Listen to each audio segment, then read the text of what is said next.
Howdy, folks. It's Blue Lives Matter. Um,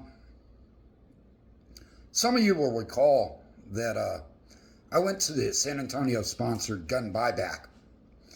Uh, I took my landlord out there. He sold a couple of piece of crap firearms that he had purchased and made a nice, handy profit off of it. Um, he got $700 in gift certificates. It worked for him. They weren't firearms he planned to use.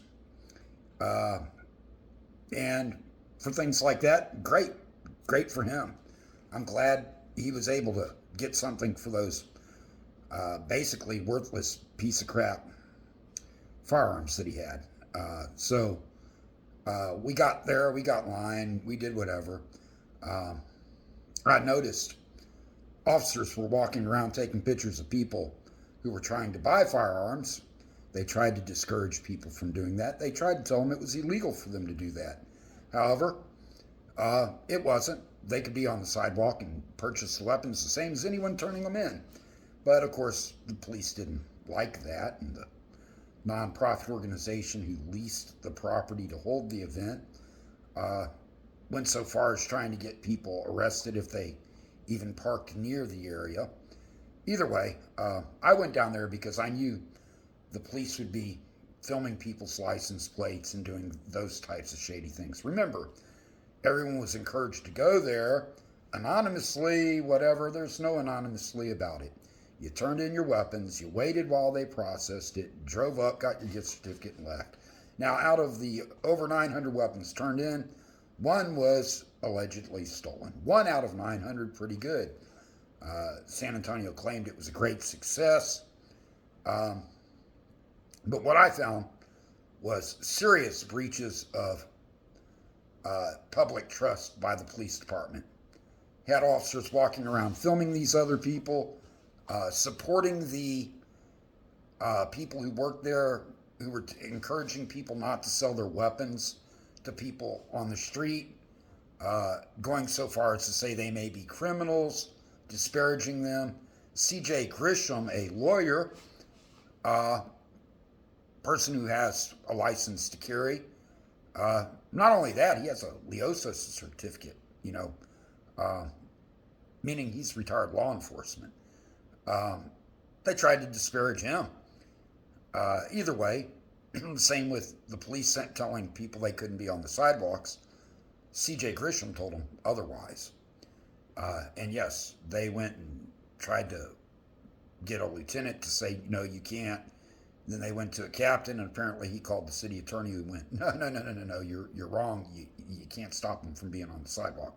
But again, my thing back then was just documenting those types of things. So I walked up to an area other people were walking around and filming. I didn't know it was the police filming. I mean, there's a guy walking around with a camera there. I assumed it was open to the public for anyone to film. I pretty much knew that was the case.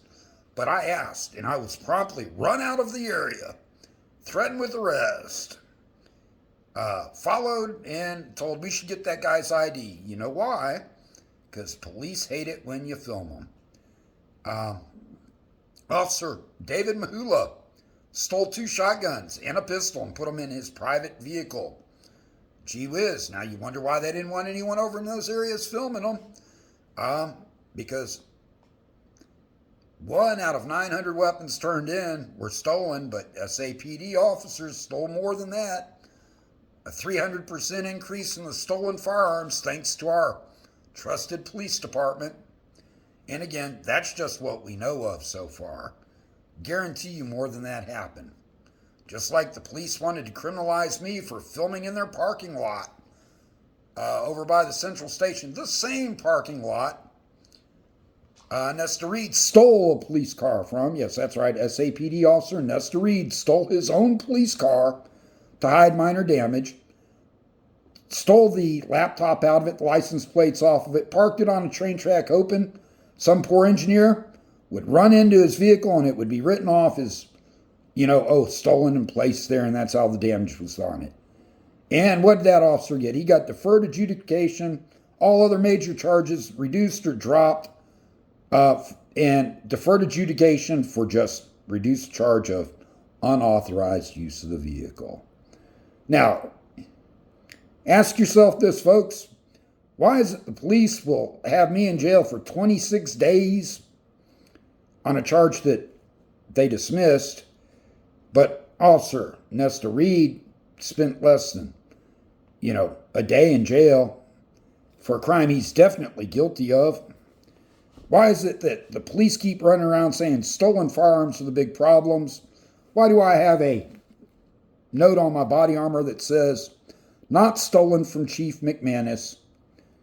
Because the chief left his body armor in his personal vehicle and it was stolen out of it. Even though he has executive protection watching him, someone was able to steal his body armor out of his car.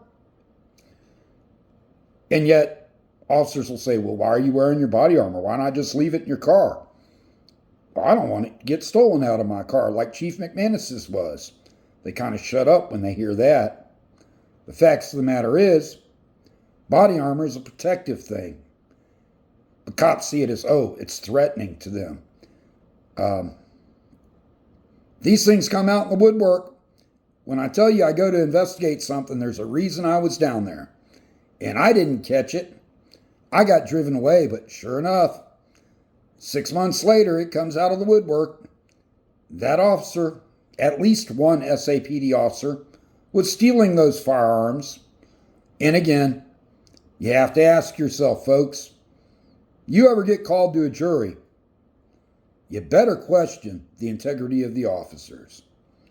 Because just because they said something, it's very doubtful that that's actually what happened. You better see more evidence than what could be played to on a body camera.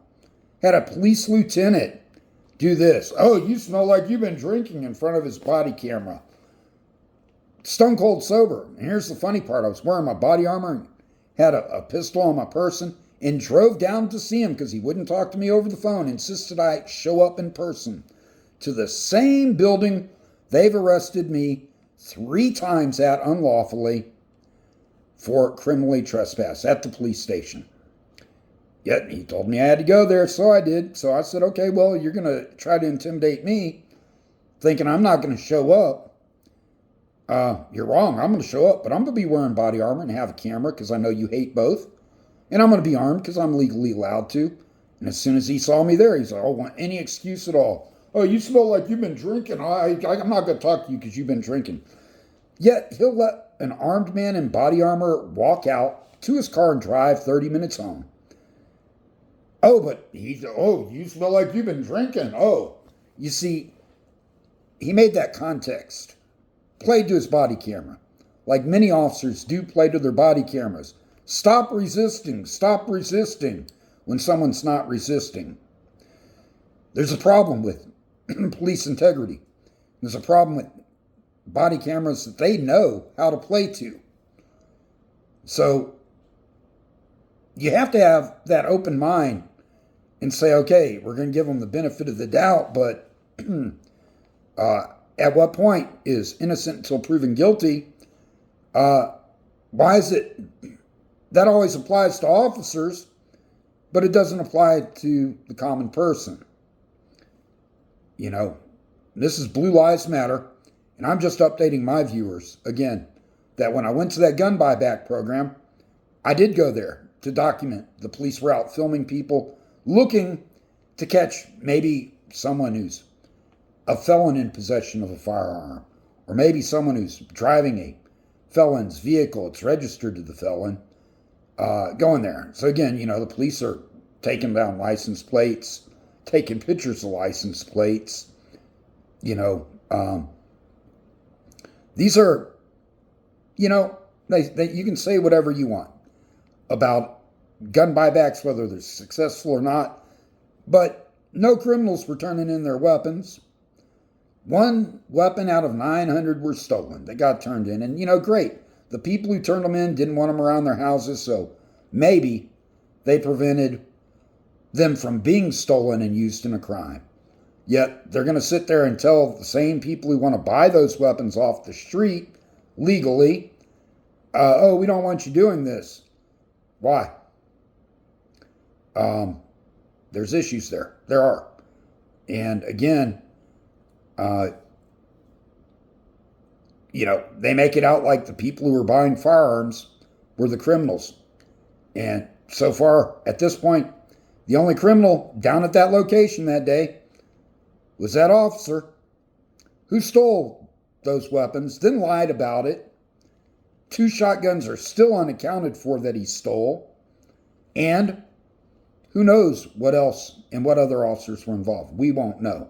This is the one we know about. But I guarantee you there were more.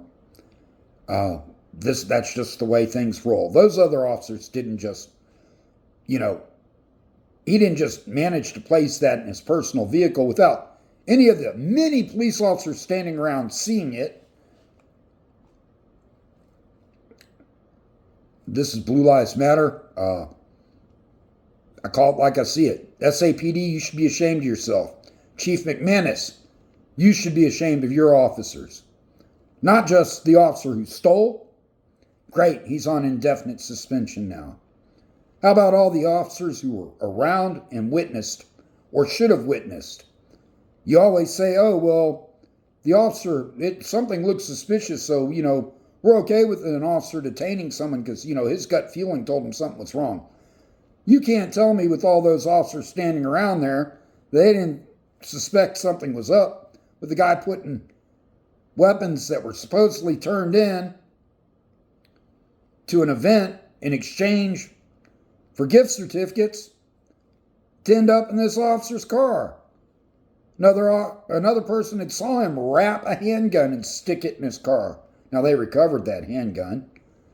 But again, 1 out of the over 900 weapons that were turned in were stolen. Yet, at least 3 were stolen by the San Antonio Police Department or a person acting on behalf of the San Antonio Police Department. And there you have it. Blue Lives Matter out.